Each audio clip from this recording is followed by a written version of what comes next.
গুম হওয়া ব্যক্তিদের দ্রুত ফিরিয়ে দিতে স্বরাষ্ট্র উপদেষ্টাকে স্মারকলিপি দিয়েছে স্বজনরা। আরো জানাচ্ছেন মাহবুব কবির চপল। আমি পাঁচ মাসে ছিলাম, সেই সময় থেকে আমার বাবা নিখোঁজ। আমি চাই যে আমার বাবা মুক্তি পাক। আমি ছোটবেলা থেকে আমার বাবার শুধু পিকচার আর ভিডিওতে দেখে আমি বড় হয়েছি। ইলিয়াস আলী ভাই বেঁচে আছেন। ইলিয়াস আলী ভাই সম্ভবত তাদের পরিবারকে ইনফর্ম করা হয়েছে উনার অবস্থান নিয়ে, হি ইজ আন্ডার ট্রিটমেন্ট, এবং সেনাবাহিনী চাচ্ছে না উনাকে এখনই তার পরিবারের কাছে হস্তান্তর করতে। শ্রোতা, আয়না ঘর থেকে তো অনেকেই ফিরে আসছে, কথা হচ্ছে বিএনপি নেতা ইলিয়াস আলীকে নিয়ে। দর্শক শ্রোতা, অবশেষে বিএনপি নেতা ইলিয়াস আলীকে নিয়ে যে সন্ধান পাওয়া গেল ভারতের আয়না ঘরে, আসলে ঘটনাটা কি সেটা আজকে ভিডিও দেখলে আপনারা বুঝতে পারবেন, যার কারণে সম্পূর্ণ ভিডিওটা না টেনে দেখতে চেষ্টা করবেন।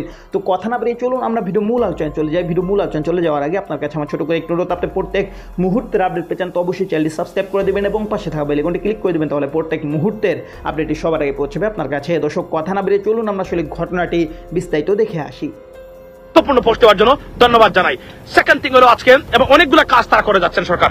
পররাষ্ট্রমন্ত্রী বলেছেন, পররাষ্ট্র উপদেষ্টা ভারতের সাথে প্রত্যেকটা চুক্তি রিভিউ করবেন, if necessary they can abolish those treaties যদি এটা দেশ বিরোধী এবং বাংলাদেশের মানুষের বা দেশের স্বার্থের বিপক্ষে বা বাহিরে যায়। Ladies and gentlemen, so they're not sitting down, they're working, so please allow them some time. তাদের চরিত্র হনন করবেন না। বারবার বলি, এদের চরিত্র হনন করলে এরা ইজ্জতওয়ালা মানুষ, এরা খুব কষ্ট পায়, এরা বিব্রত হয়, কারণ এরা আওয়ামী লীগ না যে আপনি এদিকে শুনবে আর এদিকে বের করে দিবে।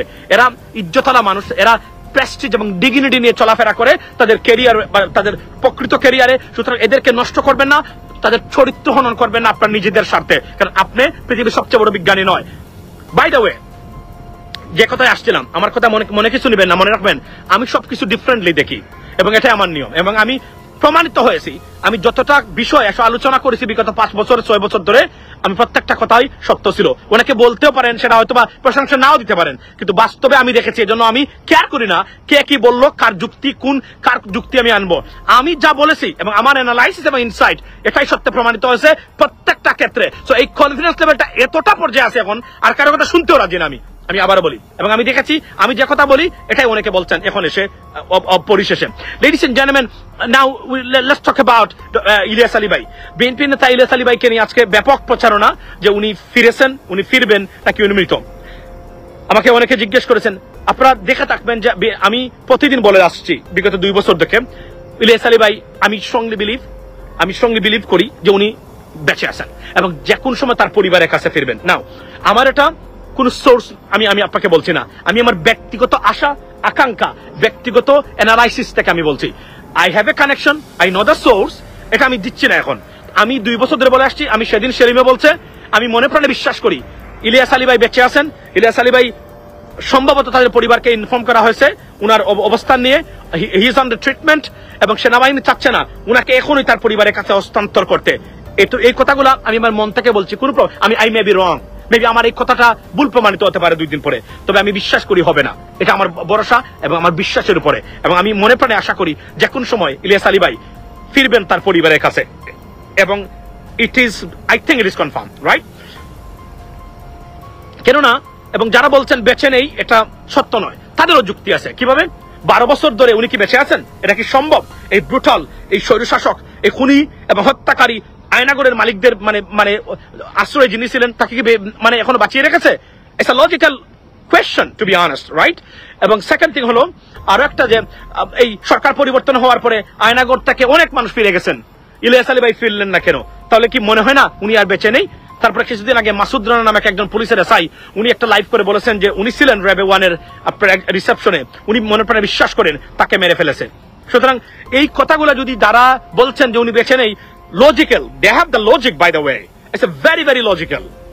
বাট আমার লজিকটা হলো, আমার সোর্স হলো, আর এতটুকু বলবো না এগিয়ে গিয়ে, আমি মনে প্রাণে বিশ্বাস করি উনি বেঁচে আছেন, উনাকে তারা মানে নাই, এবং উনি যে কোন সময় ফিরবেন তার পরিবারের কাছে, এটা আমার আশা।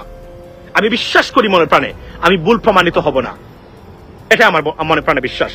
আপনারাও দোয়া করবেন। এটাই সিলেটের এই বাঘ, ভারতের আতঙ্ক, স্বৈরাচারী যতটা আছেন আমাদের বৃহত্তর সিলেট থেকে শুরু করে এদের অন্যতম আতঙ্ক, বিএনপি নেতা ইলিয়াস আলী সৎসাহসের অন্যতম বাতিঘর, ফিরবেন বাংলাদেশের মানুষের কাছে, আবার রাজনীতিতে ফিরবেন, রাজপথ মানুষের অধিকারে সগরম হবে, তার আওয়াজ কণ্ঠ শোনা যাবে প্রত্যেকটা পথে প্রান্তরে, প্রত্যেকটা কর্নার থেকে। লেডিস এন্ড জেন্টলম্যান, এবং একজন একজন সিরিয়াসলি একজন সৎসাহস এবং অকুতবয় এই সৈনিকের দরকার আছে বাংলাদেশের জন্য, বাংলাদেশের প্রত্যেকটা সেক্টরের জন্য। সুতরাং আমি সিলেটের এই কয়েক বছরে যারা সিলেটে ছিলেন তারা কোনো উন্নয়ন করেননি সিলেটের জন্য। সিলেটকে সবচেয়ে নিগৃহীত সিলেটের মানুষ সিলেটকে উন্নত করেছে। আমি মনে প্রাণে বিশ্বাস করি সেই বাঘ ফিরে আসবেন বাংলাদেশের মাটিতে, এবং এই ভারতীয় আগ্রাসনের সবচেয়ে আতঙ্ক ইলিয়াস আলী ফিরবেন তার পরিবারের কাছে। এবং আমি আপনাকে আমি কোন সোর্স বলছি না আবারও, বাট আমি বিশ্বাস করি উনি বেঁচে আছেন। আবারও বলছি, এতটা প্রোপাগান্ডার মধ্যে আমি বলছি আমার কনফিডেন্সের জায়গা থেকে উনি ফিরবেন শীঘ্রই তার পরিবারের কাছে, এবং উনি বেঁচে আছেন। আমি মনে প্রায় বিশ্বাস করি সেনাবাহিনী ওনাকে দিতে চাচ্ছে না, কারণ উনি আসলে একটা ভয়ঙ্কর পরিস্থিতির সৃষ্টি হবে অনলাইনে, অন দ্য গ্রাউন্ড। মনে রাখবেন উনি কিন্তু ব্রিগেডিয়ার আমান আজমি বা আরমান সাহেবের মতো না, তারা ছিলেন ক্যারিয়ার, তারা একজন বিউরোক্র্যাট ছিলেন, রাইট, অর্থাৎ সিভিল সার্ভেন্টস। উনি একজন পলিটিশিয়ান, ভূমিকম্প সৃষ্টি হবে বাংলাদেশে উনি ফেরার পরে যদি উনি সুষ্ঠুভাবে। এটা আমি মনে করি আর্মি বা authority intentionally holding him back to return to give আচ্ছা ঠিক আছে, তার পরিবারের কাছে ট্রান্সফার করতে। সুতরাং আমরা কিছুদিন অপেক্ষা করব, আরো এক সপ্তাহ আমরা অপেক্ষা করব। আমরা মনে প্রায় বিশ্বাস করি এর ভিতরে একটা ভালো খবর আমরা দেখতে পাবো, শুনতে পাবো। এটাই হলো আমার আজকের এই আপডেট। এবং ওয়ান্স অ্যাগেইন অস্থির হবেন না, সরকারকে সময় দিন। ভুল মানুষের উদ্ভ্রান্ত অস্থির কথাবার্তা শুনবেন না, এই সরকারটাকে সময় দিন। যথেষ্ট রিফর্মস তাদের হাতে আছে, আস্তে আস্তে এগুলা হবে। আর না হলে কিন্তু তারা যা চায় কেওয়াস এবং কনফ্লিক্ট এই সরকার এবং মানুষের মধ্যে সৃষ্টি করা, যা ভারত চাচ্ছে, শেখ হাসিনা বিন বাংলাদেশ কেওয়াটিক বিশৃঙ্খল, এটা প্রমাণ করা। আমরা ফেল করব যদি আমরা অস্থির হই আর আমরা এগুলো শুরু করি। তাদের চরিত্র হনন করবেন না, সাপোর্ট দেন। দেখেন তারা কি করে, একের পর এক তারা সিদ্ধান্ত নিচ্ছেন। দেরিতে হলে দেখেন প্রত্যেকটা সিদ্ধান্ত যা আমরা চাচ্ছিলাম তারা নিয়ে আসছেন এবং তারা বাস্তবায়ন করে যাচ্ছেন প্রতিনিয়ত। সো লেডিস এন্ড তো দর্শক, আপনার ভিডিওটি দেখলেন, ভিডিও দেখে যদি আপনার কোনো মন্তব্য থাকে তাহলে অবশ্যই কমেন্ট বক্সে কমকে আপনার মূল্যবান মন্তব্য জানিয়ে দিবেন। দর্শক, এখন আমরা পরবর্তী আরেকটি ভিডিও দেখবো, যেটাতে আমরা আরও কিছু তথ্য আমরা জানতে পারবো। দর্শক, চলুন আমরা সেই ভিডিওটি বিস্তারিত দেখে আসি। দেশের আইন শৃঙ্খলা পরিস্থিতি স্বাভাবিক করতে সর্বোচ্চ চেষ্টা চলছে বলে জানালেন নবনিযুক্ত স্বরাষ্ট্র উপদেষ্টা অবসরপ্রাপ্ত লেফটেন্যান্ট জেনারেল জাহাঙ্গীর আলম। তিনি জানান, কোটা বিরোধী আন্দোলনে নিহতের ঘটনা তদন্তে আগামী সপ্তাহে আসছে জাতিসংঘের তদন্ত দল। এদিকে গুম হওয়া ব্যক্তিদের দ্রুত ফিরিয়ে দিতে স্বরাষ্ট্র উপদেষ্টাকে স্মারকলিপি দিয়েছে স্বজনরা। আরো জানাচ্ছেন মাহবুব কবির চপল। আমি পাঁচ মাসে ছিলাম, সেই সময় থেকে আমার বাবা নিখোঁজ। আমি চাই যে আমার বাবা মুক্তি পাক। আমি ছোটবেলা থেকে আমার বাবার শুধু পিকচার আর ভিডিওতে দেখে আমি বড় হয়েছি। এই আমার বড় ছেলে সানি হাওলাদার বিগত 13 সালের 10 জানুয়ারি পিরোজপুর দুর্গাপুর গ্রাম থেকে তুলে নিয়ে যায় র্যাব পরিচয় দিয়ে। র্যাব 10-এ এসে আমি খবর নেই, তারা অস্বীকার করে এবং আমাকে এই পর্যন্ত বলে, যদি আর আপনি এখানে আসেন, ঠিক আছে, তাহলে আপনার ছেলে এবং আপনার সহ গুম করা হবে। আমার আম্মু আর আমার বোনকে গুম করে নিয়ে গেছিল শ্যামলী কাউন্টার থেকে। আমার বোনকে, ছোট বোন যিনি ক্লাস 6 ছিল, ওনাকে একদিন পর ওই আয়নাগর থেকে ফেরত দিয়েছে। সে মৃত হিসাবে যদি ঘোষণা করা হয় সেই সনদটা আমরা চাই, আর কিভাবে সে মারা গেল সেই তথ্যটা আমরা বিচার চাই। গুম হওয়া ব্যক্তিদের ফিরে পেতে এখনও দাঁড়ে দাঁড়ে ঘুরছেন স্বজনরা। সচিবালয়ে স্বরাষ্ট্র উপদেষ্টার সাথে দেখাও করেছেন তারা, তাদের আশ্বস্ত করেছেন তিনি।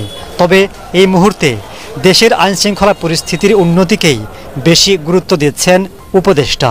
ওনারা এই পরিস্থিতিতে আমাদের কি ধরনের সাহায্য এবং সহযোগিতা করতে পারে ওই ব্যাপারে আমাদের মেইনলি আলাপটা হয়েছে। এর আগে স্বরাষ্ট্র উপদেষ্টার সাথে বৈঠক করেন জাতিসংঘের আবাসিক প্রতিনিধি গোয়েন লুইস। এ সময় ছাত্র জনতার আন্দোলনে নিহতের ঘটনা তদন্তের বিষয়ে আলোচনা হয়। আগামী সপ্তাহে তাদের একটি প্রতিনিধি দল ঢাকায় আসবে বলেও জানান তিনি। আমরাও চাচ্ছি, আপনারাও চাচ্ছেন যে ওই ইস্যুর থেকে যে একটা ফ্যাক্ট ফাইন্ডিং মেশিন এর মতো আসার কথা, যে জাতিসংঘ থেকে, ওটা এরা হয়তো পাঠাবে, হয়তো নেক্সট উইক আসতে পারে। তদন্ত শেষ হলেই প্রয়োজনীয় তো দর্শক, আপনারা এই সম্পূর্ণ ভিডিও দেখলেন। এই সম্পূর্ণ ভিডিও দেখে যদি আপনার কোনো মন্তব্য থাকে তাহলে অবশ্যই কমেন্ট বক্সে কমেন্ট আপনার মূল্যবান মন্তব্য জানিয়ে দেবেন। দর্শক, কথা বলতে বলতে আমরা বিশেষ করে চলে এসেছি ভিডিওটি শেষ করার আপনার কাছে আবার অনুরোধ করছি, আপনি প্রত্যেক মুহূর্তের আপডেট পেতে চাইলে অবশ্যই চ্যানেলটি সাবস্ক্রাইব করে দেবেন এবং পাশে থাকা বেল আইকনটি ক্লিক করে দেবেন, তাহলে প্রত্যেক মুহূর্তের আপডেট সবার আগে পৌঁছাবে আপনার কাছে। দর্শক, বিশেষ করে সবাই ভালো থাকবেন, সুস্থ থাকবেন, আল্লাহ হাফেজ।